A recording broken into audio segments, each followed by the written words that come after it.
Let me show you where the Bible was changed with one express purpose in mind: to degrade women. Because the reason that women have been struggling for so many years to reach a place of equality in the normal society is because of one thing and one thing only: religion. There is nothing else on the face of the earth within hindered the progress of women to be just equal partners in this journey through life except religion. And the reason that religion became that way was that during the Iron Age, suddenly the ideal of God became the war god, the macho Jehovah war god. And it was necessary to forge the tools of war, and of course the men were the fighters, and so that the women then became baggage and luggage and so forth and so on.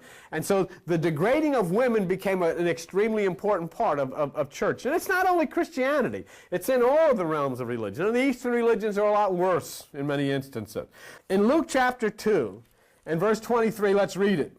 As it is written in the law of the Lord, here we are quoting the law of the Lord, every male that opens the womb shall be called holy to the Lord. It's no longer whatever opens the womb, it is now every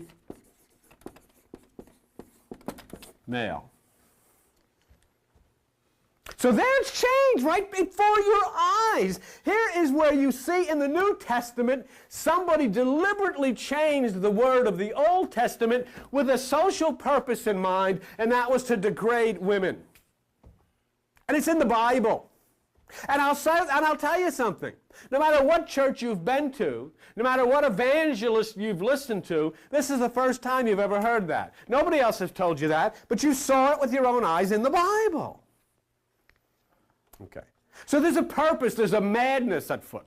I mean, you're looking at a book, in the book of Numbers, okay, which is God's holy word.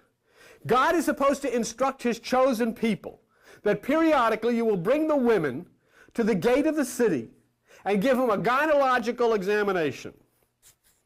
Hours are generally 2 to 4 in the afternoon, you know, so forth. So. If the young lady fails to pass the gynecological examination and show evidences of virginity, then you bring the men of the town out and they stone her to death, hit her in the head with rocks. This is God's holy word to God's chosen people. Here you have several situations in the Old Testament of rabble knocking on the door and saying, send out the angels or send out the men that you have in there, and the people inside saying, no, we will not send out the angels, no, we will not send out the men, here, take our daughters, take our wives, do whatever you want with them. And then one guy who left his wife out all night long to be raped and pillaged by everybody in town, he comes out the next